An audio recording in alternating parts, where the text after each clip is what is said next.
Mas el Dios y Padre nuestro y nuestro Señor Jesucristo dirija nuestro camino a vosotros, y el Señor os haga crecer y abundar en amor, unos para con otros y para con todos, como también lo hacemos nosotros para con vosotros, para que seáis afirmados vuestros corazones irreprensibles en santidad delante de Dios nuestro Padre en la venida de nuestro Señor Jesucristo con todos los santos.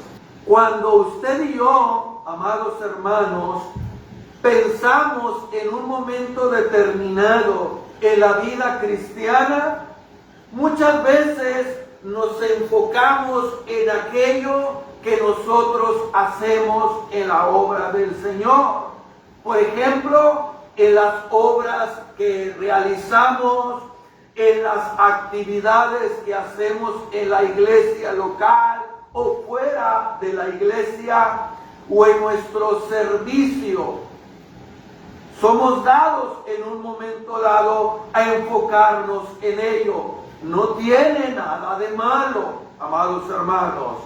Sin embargo, la Escritura nos enseña que el verdadero fundamento de la vida espiritual no está solamente en lo que usted y yo realizamos, sino en lo que Dios hace en la vida de nosotros, en lo que Dios hace. Y una de las maneras más claras en que esto se manifiesta es a través de la oración y de la intercesión. Me encanta lo que dice el pastor A.W. Pink, la siguiente dijo. Mire lo que dice el pastor. Qué hermoso es escuchar a un creyente maduro. Y vaya que es hermoso escucharlo. Alguien que ha caminado por mucho tiempo con Dios y ha tenido una relación cercana con Él. Cuando ora y abre su corazón en adoración pública. Pero aún sería más, dice, especial poder escuchar las oraciones de aquellos que caminaron con Jesucristo cuando Él estuvo en la tierra. Si hoy uno de los apóstoles estuviera vivo, qué gran privilegio sería oírlo. Sería algo tan valioso que muchos estarían dispuestos a hacer sacrificios o viajar largas distancias solo para tener esa oportunidad. Si eso sucediera, escucharíamos con mucha atención y trataríamos de recordar cada una de sus palabras. Pero en realidad no es necesario hacer todo eso. El Espíritu Santo en su bondad quiso dejarnos registradas en la Biblia varias de las oraciones de los apóstoles para que podamos aprender de ellas y ser edificados. Qué hermoso es eso, hermano. La siguiente. Y en el Nuevo Testamento que cree contiene muchos ejemplos, instrucciones valiosas, ejemplos instructivos valiosos de oraciones que agradan a Dios. Por ejemplo, observemos a Pablo orando por los efesios. En Efesios 1, del 15 al 17, el apóstol ora por sabiduría y revelación a los efesios. Pablo ora para que Dios le dé a los creyentes ahí mismo una comprensión y una apreciación verdadera de lo que ellos son en Jesucristo. Señor, ábrele los ojos para que comprendan que han sido elegidos por ti, han sido predestinados por ti, han sido redimidos por ti y han sido sellados por tu Espíritu Santo. Ábreles el entendimiento. Uno aprende, hermano, de esas bellas oraciones. En los versículos de 18 al 23 del mismo capítulo 1, notamos ahí los motivos de la oración de Pablo por los efesios. ¿Cuál es el motivo? Que comprendieran la grandeza del plan de Dios al escogernos. Que entendieran la grandeza del poder de Dios en ejecutar ese plan. Que entendieran la grandeza de la persona de Dios. Háblele, Señor, el entendimiento. Y en el capítulo 3, versículo 14 al 17, Pablo hace una súplica y una exhortación. ¿Para quiénes? Para los efesios, para que comprendieran los privilegios que tienen en Cristo y que nos han sido revelados en su palabra. Cuando uno lee esos privilegios, uno ve y dice, gracias, Señor. Grandes oraciones, hermano, que nosotros encontramos ahí. Me encanta lo que dijo Carlos Spurgeon, la siguiente. Dijo Carlos Spurgeon, a la verdad, el apóstol Pablo fue un ejemplo de la vida de oración pastoral. Considero que como ministro siempre está orando. No está siempre en el acto de la oración, pero vive en el espíritu de ella. Si usted es un ministro genuino de Dios, permanecerá como un sacerdote delante del Señor, vistiendo el efod espiritual y el pectoral sobre el cual llevará a los hombres de sus hijos y orará por ellos detrás del velo. Alabado Dios. Eso es lo que hacemos, hermano. Orar por la iglesia. Así es, dijo. En este pasaje el apóstol Pablo abre su corazón y nos permite ver el contenido de su oración pastoral por la iglesia de Tesalónica. No es una oración superficial ni centrada en lo temporal, no, hermano. Es una oración profundamente espiritual, enfocada totalmente en lo eterno, en la obra de Dios en el corazón de su pueblo. Pablo no ora por comodidad, ¿se dio cuenta? Ni mucho menos por éxito externo, sino ora por tres realidades esenciales. Que Dios dirija sus vidas para ir a Tesalónica a verlos. Que el amor de la iglesia creciera en ellos mismos en abundancia y para con los demás. Y que en sus corazones sean afirmados en santidad de cara a la venida de Cristo. Por eso ora Pablo por ellos. Hermoso, hermano, qué hermosos ejemplos. Este texto entonces no solo nos muestra cómo oraba Pablo, sino también qué es lo que realmente debe importar en la vida de la iglesia hoy. ¿Qué es lo que debe de importar? Nos confronta y nos enseña que la verdadera salud espiritual no se mide por el número de las actividades, sino por una vida dirigida por Dios, marcada por el amor y establecida en la santidad, sin la cual nadie verá al Señor. A la luz de todo esto que les he dicho, hermanos, consideremos juntos entonces esta oración pastoral y lo que ella nos enseña para nuestra vida como iglesia Estrella de Belén. La siguiente, hijo. Así que veamos en primer lugar una oración por la dirección soberana de Dios. Dice Pablo, mas el mismo Dios y Padre nuestro y nuestro Señor Jesucristo dirija nuestro camino a vosotros. Así que Pablo está pidiendo aquí, en primer lugar, dirección. Él tiene, la oración de Pablo tiene algo especial aquí. Porque en lugar de hablarle a Dios en una forma común, él lo hace diciendo Dios y nuestro Padre, plural, no singular, nuestro Padre, incluyendo a los creyentes en su petición. ¿De qué nos habla? Nos habla de cercanía y de relación. No solo de formalidad, de relación.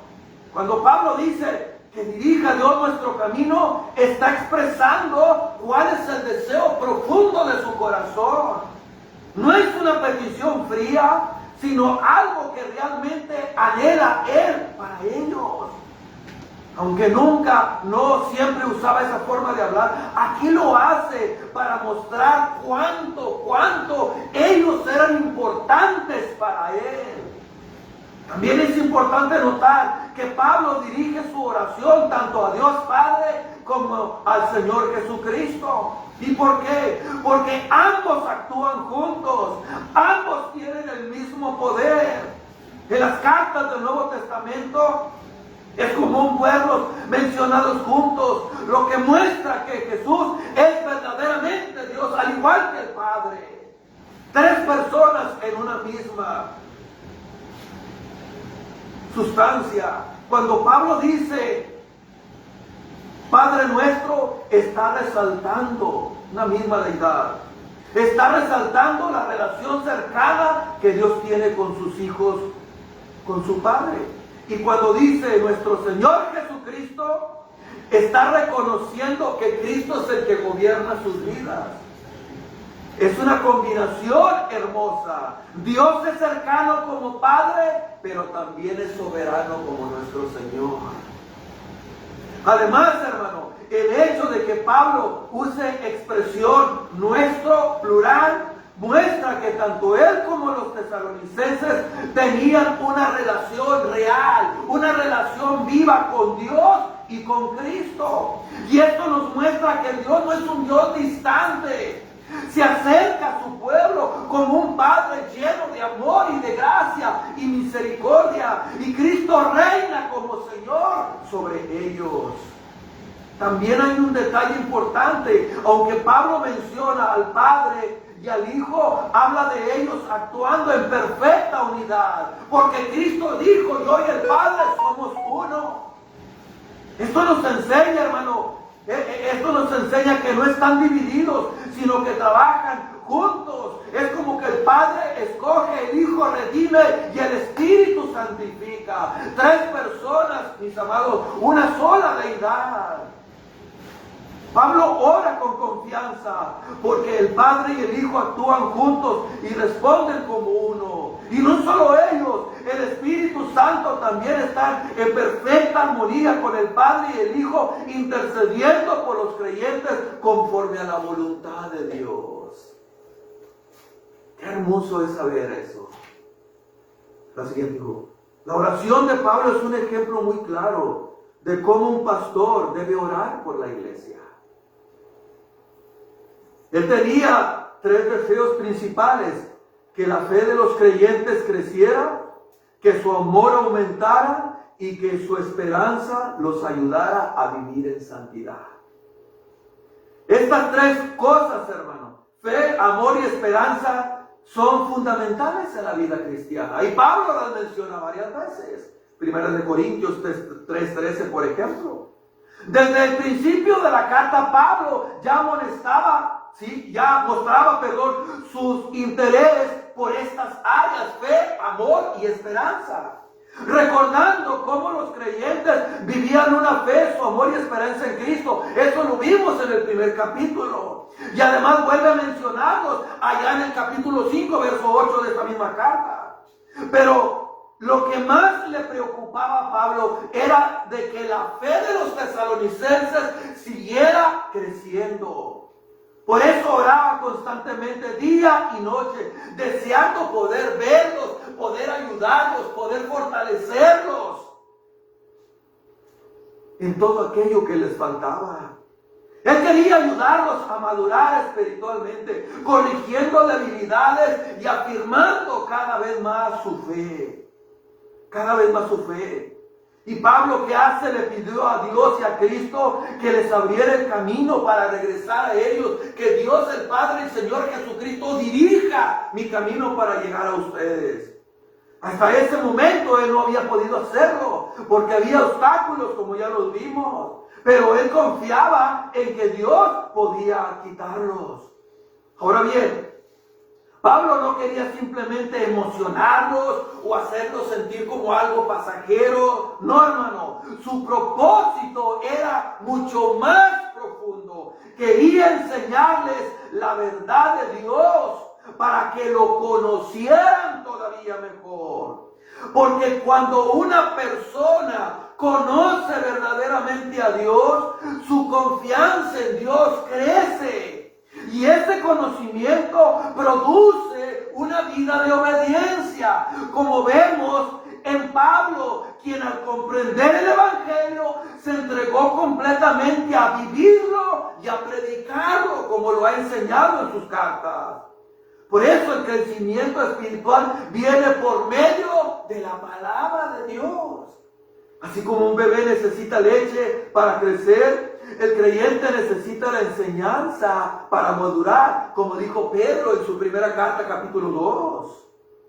La palabra de Dios nos permite conocer quién es Dios, entender su voluntad y ver su grandeza. ¿Y cómo se nota, hermano, que alguien está creciendo en la fe? Número uno, cuando conoce más la palabra de Dios. Número dos, cuando confía más en Dios en medio de las pruebas. En tercer lugar, cuando crece firmemente y sabe que Dios es el que tiene el control. En cuarto lugar, cuando él vive en obediencia. En quinto lugar, cuando puede mantenerse firme y con gozo en medio de las pruebas. Así que la oración de Pablo era que Dios lo usara para ayudar a los creyentes y crecer y fortalecerlos espiritualmente. Él sabía que una fe fuerte es la base para vivir una vida cristiana firme y obediente. Una fe fuerte es la base para vivir una vida cristiana diferente. Y cuando Pablo no pudo regresar en ese momento, su oración fue respondida. ¿Por qué? Porque después él mismo reconoce que la fe de los creyentes había crecido en amor. Cuando Timoteo le llegó el reporte, se dio cuenta que habían crecido en amor, habían crecido en fe y en esperanza y santidad, esperando a Cristo. Gloria a Dios. Así dijo, hermano, la oración de Pablo nos enseña que el verdadero pastor no se enfoca en actividades. El verdadero pastor no se enfoca, mis amados hermanos, en programas y resultados visibles. El verdadero ministro se enfoca en la condición espiritual de la iglesia. En la verdadera condición espiritual. ¿Cómo está la iglesia? ¿Cómo están los miembros? Su prioridad no es lo externo, sino que su pueblo crezca en fe, en amor y en santidad. Esto, hermano, nos confronta hoy en día de una manera clara y dura. Un pastor fiel no solo predica, también ora profundamente por su iglesia. Como decía Spurgeon, se pone el pectoral, el efod y va detrás del velo, clama a Dios por cada uno de ellos. No se conforma con que la gente asista los domingos o entre semanas, sino que anhela ver en ellos un crecimiento espiritual.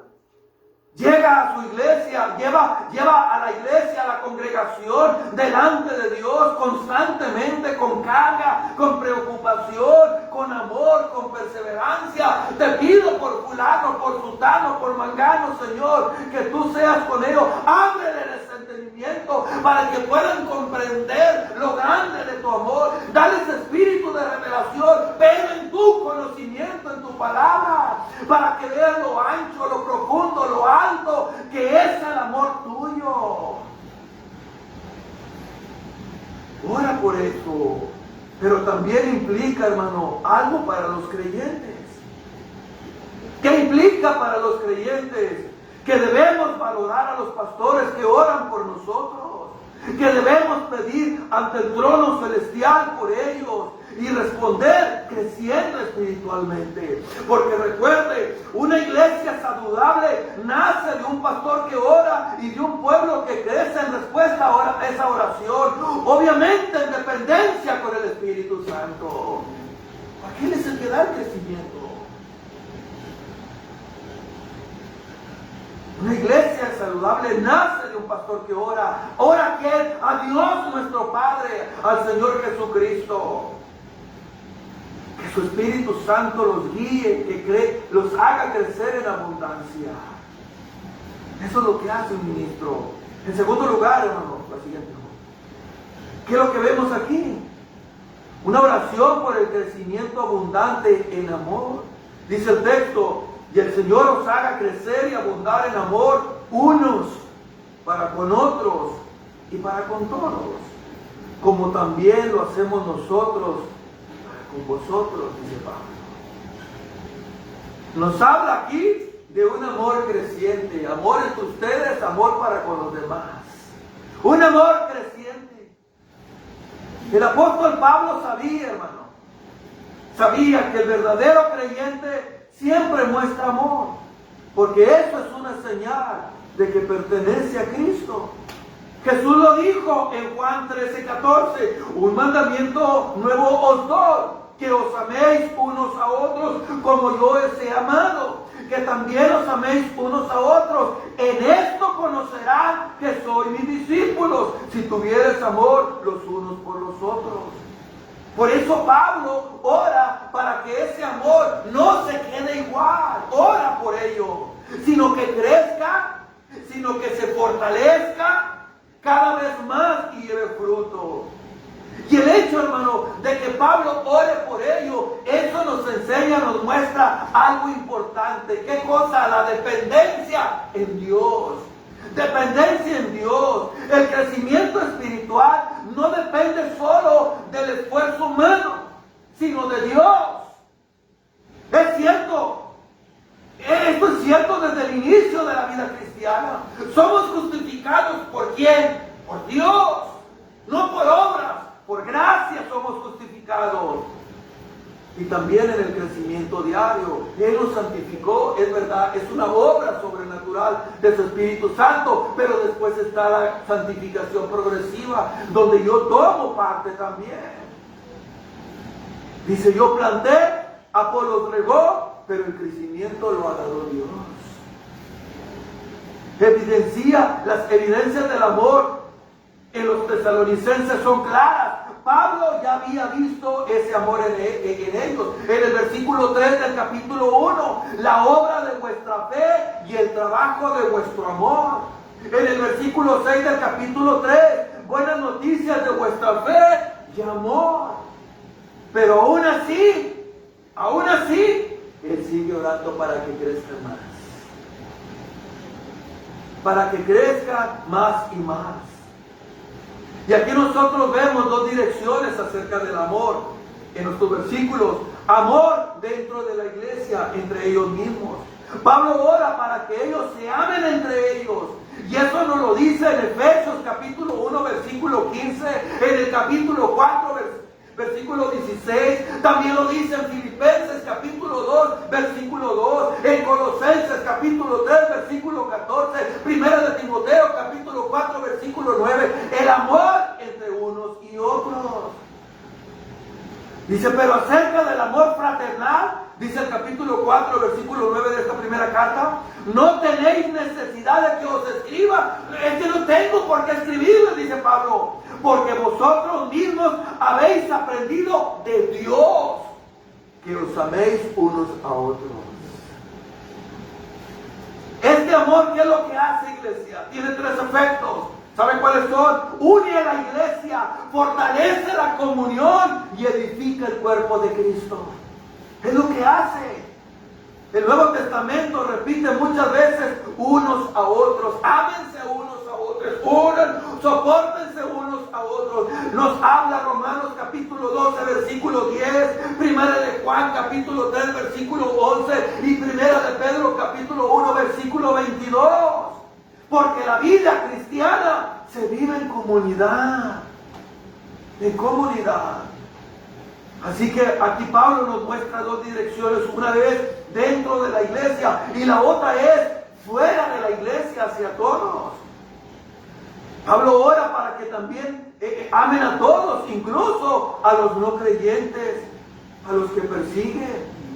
Y aquí es donde este argumento destruye a aquel que dice que el amor es un sentimiento. ¿Quién va a querer amar a los enemigos? ¿Quién va a querer a quien nos ofende? Nadie. Y Cristo lo dijo, amad a vuestros enemigos. ¿Es fácil amarlos? Claro que no. Porque ese es un amor sobrenatural, hermano, que Dios da a través de su Espíritu Santo. A través de su Espíritu Santo. Veamos los ejemplos prácticos del amor, de ese amor, al siguiente, mijo. En el Nuevo Testamento enseña que amar a todos implica vivir en paz. No crear discordia, iglesia. No crear pleitos. no crear difamaciones, no crear chismes, no difamar, no insultar, no agraviar, es vivir en paz, vivir en armonía, como dice la Biblia. Por lo demás, mientras depende de ustedes estar en paz con los demás, es hacer el bien, es ayudar, no esperando a que te reciban la ayuda, no esperando nada a cambio, porque tú sabes a quién sirves. Es orar por todos, interceder por ellos, es tratarlos con respeto, honrar a las personas. Eso es lo que se enseña en el Nuevo Testamento. Esto es lo que implica, hermano, el amor a todos, vivir en paz, hacer el bien, ser pacientes, orar por todos, tratarlos con respeto y honrar a las personas. Que esto es difícil, claro, pero nosotros lo hacemos por medio de su Espíritu Santo. Por medio de su Espíritu Santo. Nosotros vemos el ejemplo de Pablo. Pablo no enseñaba esto, no solo lo enseñaba, no, Pablo lo vivía. Pablo lo vivía, él los amó. Cuando no conocían a Dios, él los amó. Cuando estaban en necesidad espiritual, él los amó. Y después de que ellos creyeron, él los siguió amando y dedicó su vida a su crecimiento espiritual. Porque el verdadero amor cristiano viene de Dios, crece constantemente, se muestra dentro de la iglesia, se extiende hacia todos y se vive en sacrificio.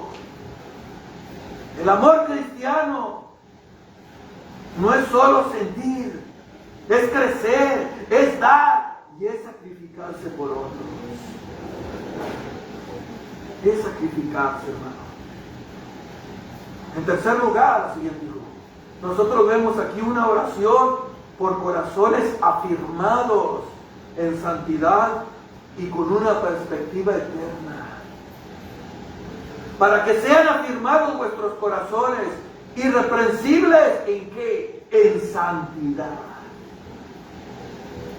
Delante de Dios nuestro Padre, en la venida de nuestro Señor Jesucristo con todos los años. ¿Se da cuenta por lo que ora Pablo? Así que el propósito final de la oración de Pablo era que los creyentes vivieran con su mirada puesta en la eternidad. Así como Cristiano, cuando salió de la ciudad de la destrucción para dirigirse a la ciudad celestial, que tuvo muchos obstáculos ahí en todo su peregrinaje. Hablo de la alegoría de John Bunyan, El progreso del peregrino.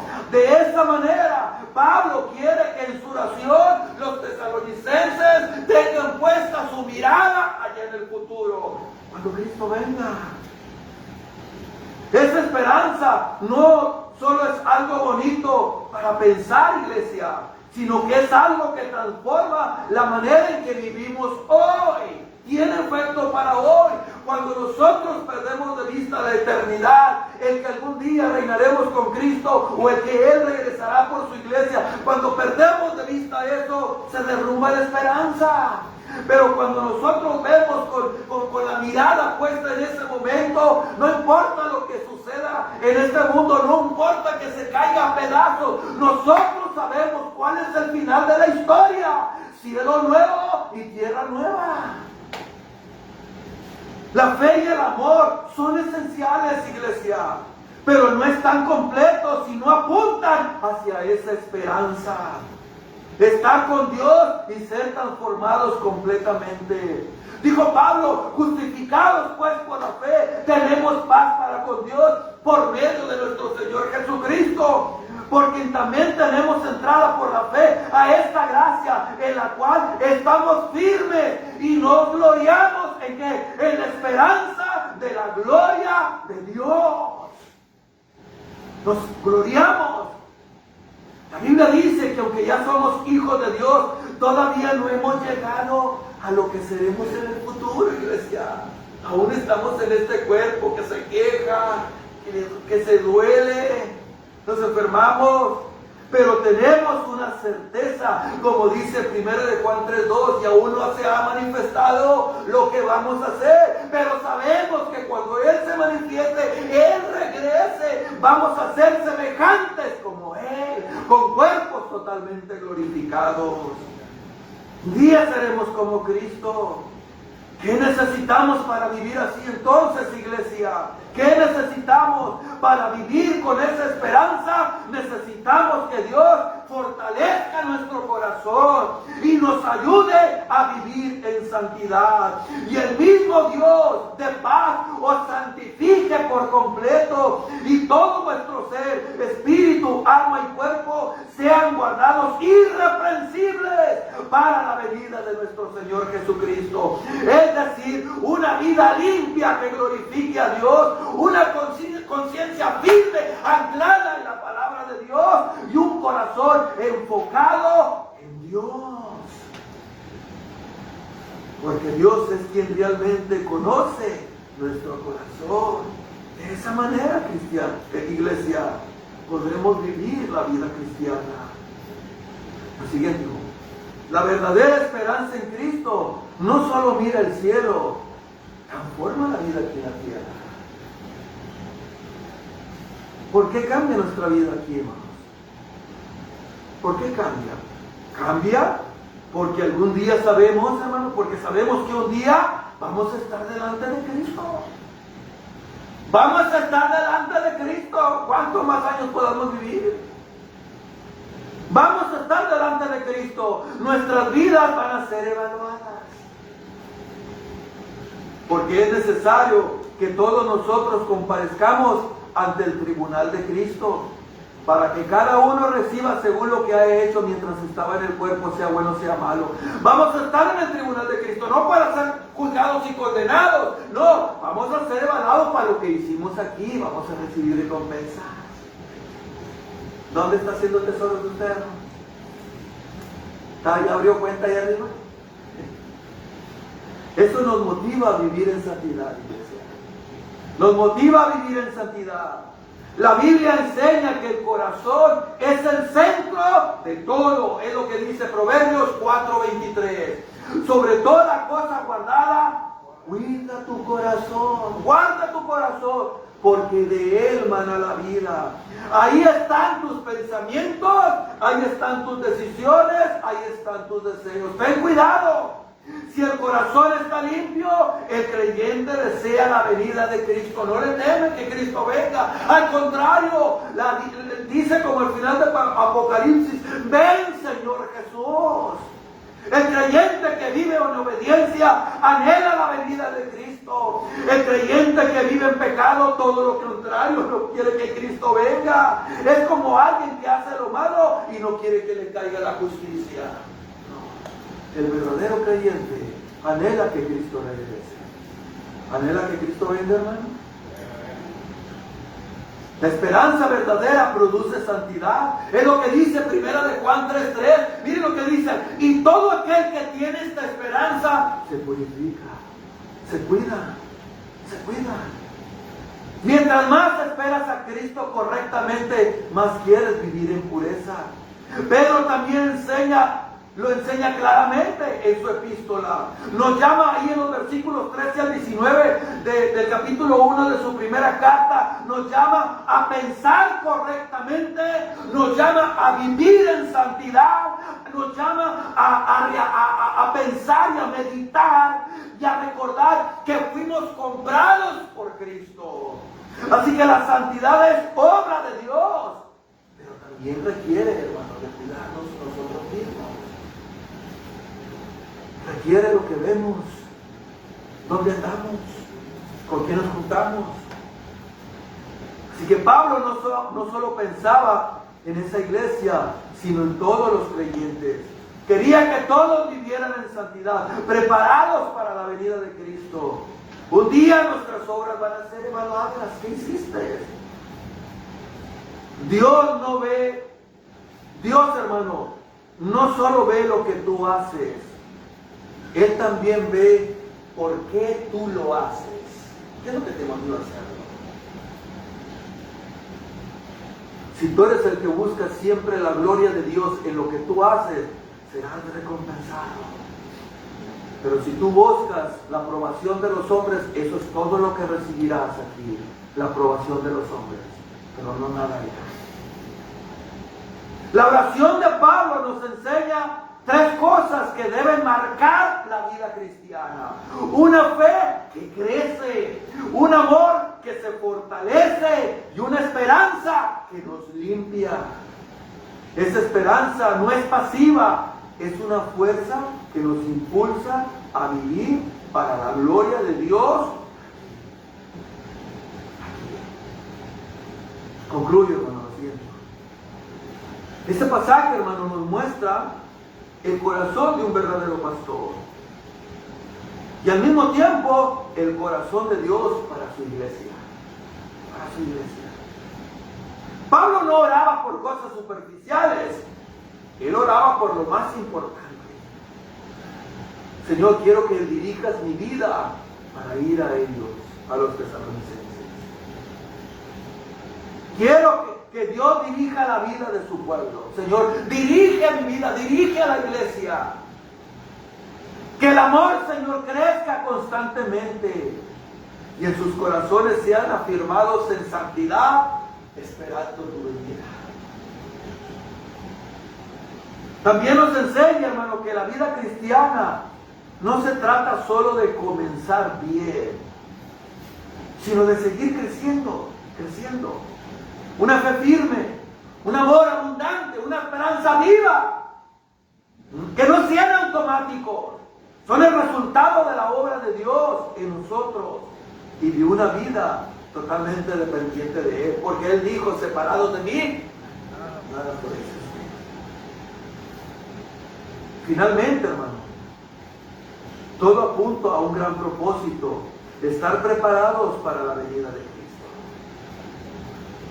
La verdadera espiritualidad se ve en una vida que ama, que crece, no solo ello, y se purifica, ¿para qué? Esperando el retorno de Cristo, esperando el regreso de Cristo.